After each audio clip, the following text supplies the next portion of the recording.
திமுகவினுடைய 40 நாள் அல்ல 5 ஆண்டுகளையும் பார்த்துவிட்டு அந்த வந்த ஏமாற்றத்தால் தான் இப்படி ஒரு தீர்ப்பை எங்களுக்கு வழங்கி இருக்கிறார்கள். ஆளுநர் மகிழ்ச்சி, அமைச்சர்கள் மகிழ்ச்சி, ஆளுநர் மகிழ்ச்சி என்றெல்லாம் சொன்னார். இந்த அரசில் தமிழ்நாடு மக்கள் மகிழ்ச்சியாக இருக்கிறார்கள் என்பதை தான் இன்றைய சட்டமன்றத்தினுடைய போக்கு காட்டுகிறது. நான் முதல்வன் திட்டத்தை பொறுத்தவரை தமிழ்நாடு முழுக்க இருக்கக்கூடியவர்களை நான் முதல்வன் என சொல்ல வைத்துவிட்டு ஒரே ஒரு குடும்பத்தில் மட்டும் முதல்வர்கள் வந்து கொண்டிருக்கின்ற போக்கை மாற்றுவதற்காக தான் இப்படி ஒரு சட்டமன்றம் அமைந்திருக்கிறது. தமிழ்நாடு வரலாற்றில் முதல் முறை முதலமைச்சர் மட்டுமல்ல, மாண்புமிகு சி ஜோசப் விஜய் அவர்கள் முதல் முறையிலேயே முதலமைச்சராக இருக்கிறார். அவருக்கு பிறந்தநாள் வாழ்த்துக்களையும் சொல்லிக் கொண்டு, நிதி ஆயோக் கூட்டத்தில் மாண்புமிகு முதல்வர் சொன்னதெல்லாம் 40 நாட்கள் நீங்கள் செய்திருக்க முடியாது, அது திமுக தான் காரணம் என்று சொன்னார்கள். நானும் அதை தான் சொல்கிறேன். இன்று அவர் சொன்ன சட்டம் ஒழுங்கு, போதை பொருள் எல்லா பிரச்சனைக்கும் 5 ஆண்டு காலமாக அவர்கள் செய்த திமுக ஆட்சி தான் காரணமாக இருக்க முடியும் என்பதையும் சுட்டிக்காட்டிக் கொள்கிறேன். பள்ளி மாணவர்கள், ஒரு கல்வித்துறை அமைச்சர் தான், பள்ளி மாணவர்களினுடைய புத்தக பையிலே அன்றைய முதல்வர் ஸ்டாலின் படத்தை நாங்கள் போடவே இல்லையே என்று பெருமையாக சொன்னார். அப்புறம் ஏன் சார் லேப்டாப்ல மட்டும் அந்த படத்தை போட்டீங்க? நீங்க லேப்டாப்பில் போட்ட படத்தை எங்கள் மாணவர்கள் திண்ணர் வைத்து அழித்து விட்ட காட்சிகளும் சமூக வலைதளத்தில் பார்த்துக் கொண்டுதான் இருக்கிறோம். ஒரு வரியில் சொல்லுகிறேன், கோயில் பிரச்சனையை முத்தமிழறிஞர் டாக்டர் கலைஞரினுடைய வசனத்தையே சொல்கிறேன். நாங்கள் கோயில் கூடாது என்று சொல்லவில்லை, கோயில் கொடியவர்களின் கூடாரமாக மாறிவிடக் கூடாது என்றுதான் சொல்லுகிறோம். தூய்மை தொழிலாளர்களை இன்றே பார்த்து விட்டதாக முன்னாள் முதல்வர் பார்த்து விட்டதாக சொல்கிறார்கள். எங்கள் கேள்வியே அதுதான். 10 நாட்கள் ஒரு வாய் சாப்பிடாமல் உண்ணாநோம்பு இருந்த போது நானும் எனது சகோதரர்கள் அண்ணன் ஆனந்தும் மாதவம் போய் பார்த்தோமே.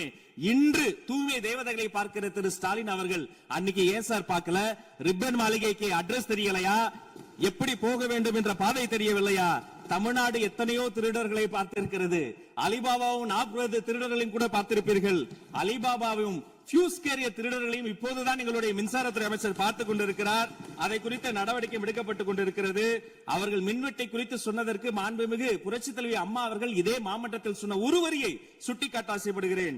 இந்த மாமன்றத்திலே தமிழ்நாட்டிற்கு மின்சார தடையை அறிமுகம் செய்த திமுக எதற்கு மின்சார தடையை பற்றி பேசுகிறது என்று அவர் கேட்டார். கலைஞர் வண்ண தொலைக்காட்சி கொடுத்தார்கள், அந்த நாட்களை பார்க்க முடியாது. கலைஞர் வண்ண தொலைக்காட்சி கரண்ட் இல்லாம கருப்பு வெள்ளையா பிளாக் அண்ட் ஒயிட்டாவே போன அந்த காலங்களை எல்லாம் மறந்துவிட்டு ஆதாரம் இல்லாமல் உண்மைக்கு புறமான செய்திகளை மாமன்றத்தில் அவர்கள் சொல்வதை இதோடு நிறுத்திக் கொள்ள வேண்டும். நேரலையை குறித்து கேட்டார்கள். எனக்கு ஆச்சரியமாக இருக்கிறது. 3 ஆண்டு காலமாக ஒரு தொழில்நுட்ப கோளாறாக அன்றைய சபாநாயகர் நேரலையை இருட்டடிப்பு செய்து விட்டார். ஆனால் இன்று மாண்புமிகு சபாநாயகர் நேரலையை கொடுத்துக் கொண்டிருக்கிறார். அவருக்கு எங்கள் சார்பாகவும் நன்றியை கூறிக்கொண்டு, விவசாயிகளை குறித்து இந்த மாமன்றத்தில் ஒன்று சொல்கிறேன். தமிழ்நாடு வரலாற்றிலேயே விவசாயிகளினுடைய சங்கத்தின் தலைவர்கள் மீது குண்டாஸ் போட்ட ஒரு சர்க்கார் திமுக சர்க்கார். ஆனால் அவர்கள் கண்ணீரை போக்க நாங்கள் போராடி கொண்டிருக்கிறோம். அரசு பள்ளிகளில் எந்த கட்சிக்காரர்களும், அது தாவேக்காரர்களாக இருந்தாலும் சரி, பள்ளி மாணவர்களை தொந்தரவு செய்யாதீர்கள் என்று சொன்னதோடு மட்டுமல்ல, பெருமையோடு சொல்கிறேன், எங்கள் கட்சியினுடைய ஒன்றிய செயலாளர் அரசு பள்ளியில் சென்று ரிலீஸ் எடுத்ததற்காக நேற்றைய தினம் கட்சியை விட்டு நீக்கியிருக்கிறார் என்னுடைய பொதுச் செயலாளர். சட்டம் ஒழுங்கு பிரச்சனையை பற்றி பேசுகிறவர்களுக்கு அண்ணா பல்கலைக்கழகம் நினைவுக்கு வரவில்லையா? அண்ணா நகரில் பெத்த பிள்ளைக்கு கொடுமை நடந்ததற்கு கம்ப்ளைண்ட் கொடுக்க வந்த அப்பா அம்மா மீதை அடித்து துன்புறுத்தியது நினைவுக்கு வரவில்லையா? யார் அந்த மேலிடம் என்று கேட்பவர்களுக்கு யார் அந்த சார் என்பது நினைவுக்கு வரவில்லையா என்பதை உங்கள் மூலமாக நான் கேட்டுக்கொள்கிறேன். இடையில் ஆங்கிலத்தில் ஒரு விஷயம் சொன்னார், to remain silent.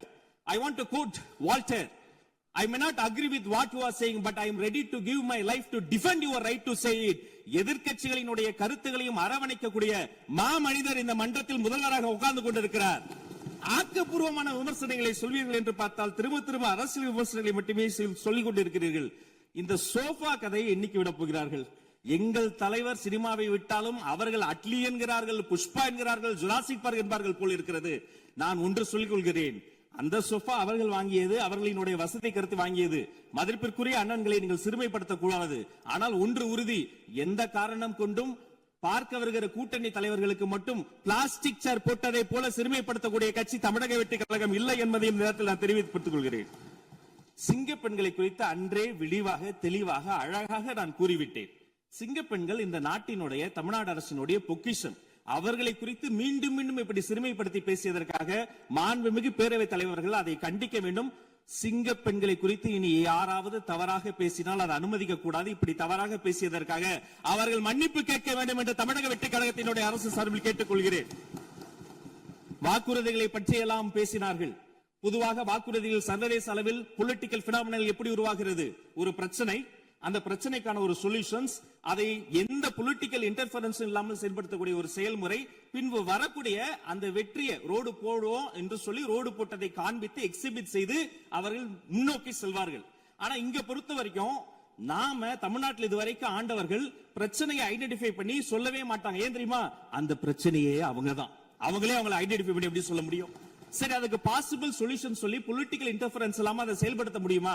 ஒரு முனிசிபல் கவுன்சிலர் தொடங்கி மாண்புமிகு அமைச்சரினுடைய வீட்டில் இருக்கிறவர்கள் வரைக்கும் கமிஷன் மீது கமிஷன் அடித்து அந்த ப்ராஜெக்டே முடியாது. கடைசியில் எதை விளம்பரம் செய்வது? அந்த திட்டத்தினுடைய வெற்றியையா?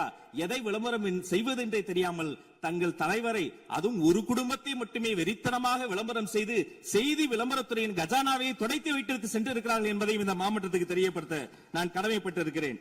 இன்னும் ஒவ்வொரு வரியிலும் ஆக்கப்பூர்வமாக, அறிவியல் பூர்வமாக எதையாவது சொல்வார்களும். நான் தேடி தேடி பார்த்தேன். அவராக 40 நாட்கள் தேடி பார்த்து ஏமாற்றம் அடைந்தார். நான் 40 நிமிடத்திலேயே ஏமாற்றம் அடைந்து விட்டேன். இதை சொல்ல வேண்டும் என்று சொன்னால் ஒரு நகைச்சுவை காட்சியில் சொல்வதை போல அதுல ஒண்ணுமே இல்ல, கீழே போட்டுருங்க. நன்றி சட்டப்பேரவை தலைவர் அவர்களே.